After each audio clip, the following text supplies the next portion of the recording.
Years ago, when there was less noise and more green on the great shores of Long Island Sound, our next storyteller realized that she had a gift. A gift not just for telling stories, but for sharing that gift and for teaching children and passing that gift on. Judy Petersen is the wonderful lady who has guided Sanju and all the other sixth graders in the art of storytelling at Central Middle School in Greenwich. And she wanted me to point out to you that in the program there's an old statistic. She has now surpassed her 2,000th student, which she has introduced to the art of storytelling.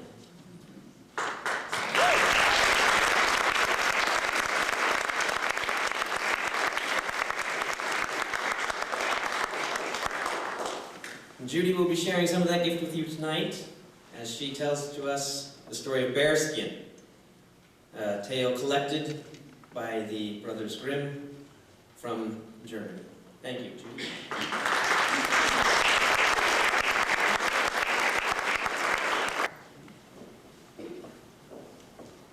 They say that when you lose all hope, you never walk alone.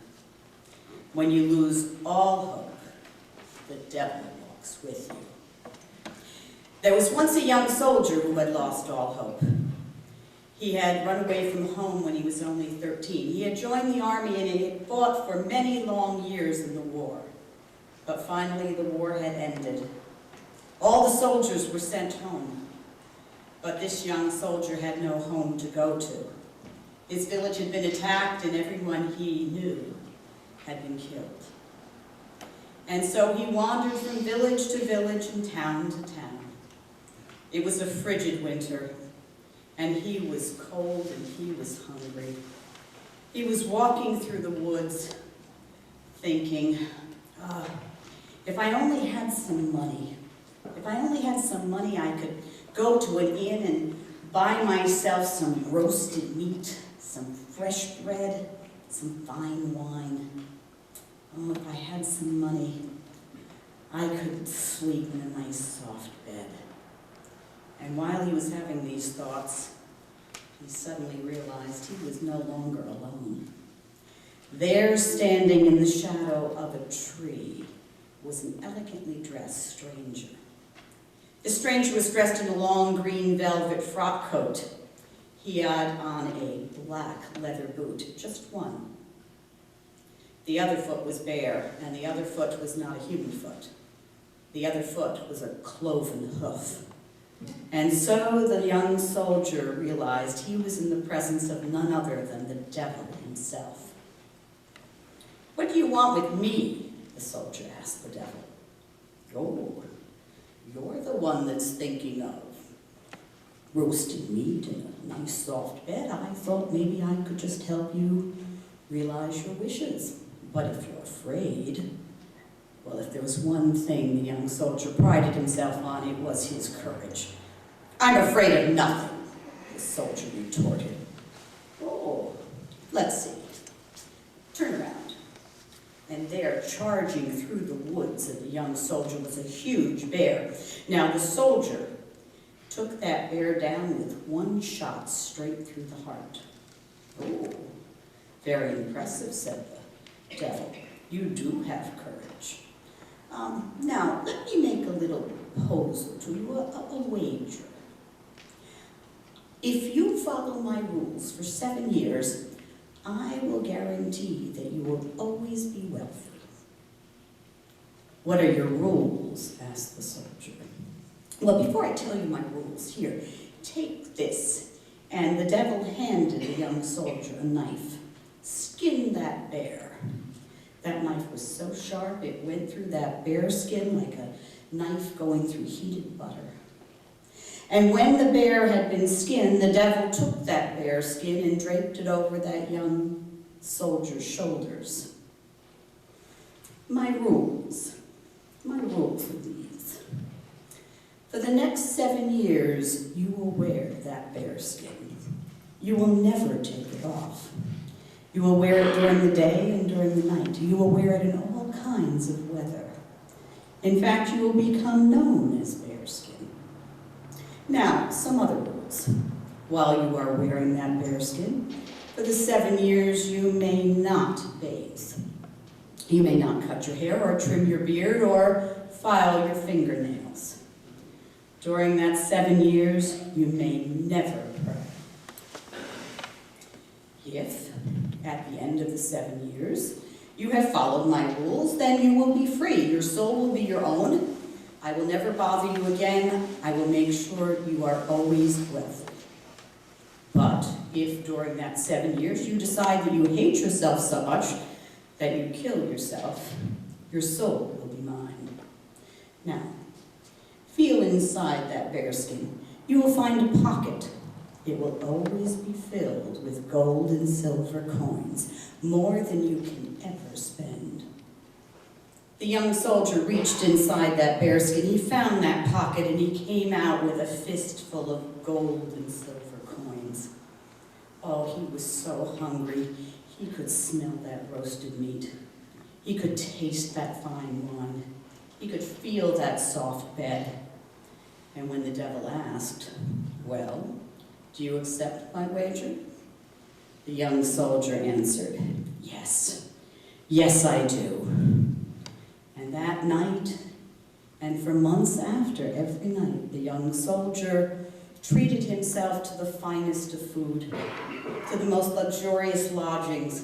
He bought himself treasures and trinkets. And even when he became dirty and smelly, all he had to do was reach into that pocket and pull out a fistful of gold and silver coins. He was admitted to any inn or tavern in the country. That lasted for about a year. But at the end of the first year, he looked less like a man and more like a bear. His hair was all tangled, his beard was all matted, and he smelled. By the end of the second year, he looked less like a bear and more like a monster. That bear skin had rotted. It was as heavy as iron. It reeked, and it was infested with maggots. Nobody wanted him near. "Get away! Go!" Or they'd scream. The children would come and they would throw stones at him. No longer could he pull out a fistful of gold and silver coins and get into any inn or tavern in the country. He was bad for business. He couldn't even sleep in the stables because the innkeepers claimed he would scare their horses. What good is it to have money, unlimited money, if I can't use it? I can't buy what I want. Oh, and he came to hate himself. So often he wanted to scream, "Oh God!" But that would have been a prayer, and prayers were prohibited. And finally the day came when he could take it no more. He went down to the river, climbed up on the bridge, and he was about to cast himself into that raging water when he heard a sound. He heard weeping. He followed the sound, and there underneath the bridge was a young mother holding a baby. It was November, it was raw out. She saw him and she screamed. He stopped immediately. "Don't be afraid. Don't fear me. Here, and he reached into his pocket and he pulled out some coins and he tossed them to her. "This money does me no good. You use it." And he took out another fistful and tossed it to her. Buy you and the baby some food, some clothes." "Sir, is there anything I can do for you?" The young mother crawled and gathered those coins together. She never took her eyes off of Bearskin. "Yes, there is something you can do for me. Oh, if you would please just pray for me." "Oh, that I can do, sir. That I'll do for you. Bless you, sir." And in that moment, Bearskin's life changed. In that moment, hope came back into his life. In that moment, he knew how he could turn that curse into a blessing. The devil's money. He would give it away. He would give it to the poor. And so he traveled from village to village and town to town, and anyone who was in need, he gave money to. And in return, he asked them to just pray for him. And so it was in the 4th year of his servitude to the devil that Bearskin met the gambler. This man was in such despair. "Oh, a fool I've been. I was a successful merchant," the gambler said. I'm going to lose my house because I can't pay my debts. I'm going to be thrown into prison. I have 3 beautiful daughters. What's going to become of them? They're going to become servants. How could I have let this happen? Bearskin comforted the man. "Don't worry, we will save your daughters. I'll pay your debts." And when Bearskin did, the gambler was so grateful. "You're a strange-looking fellow," the gambler said. "But won't you please come home with me? I'm sure when my daughters hear what you've done for me, how generous you've been, one of them will agree to marry you." The welcome Bearskin received was not quite what they expected. The oldest daughter shrieked, "Are you mad, Father? To bring this vile, filthy creature into our house? What were you thinking?" The youngest daughter was less vocal. She just screamed and ran to her room and locked the door. It was the middle daughter who stood her ground. She stared at Bearskin, studied him.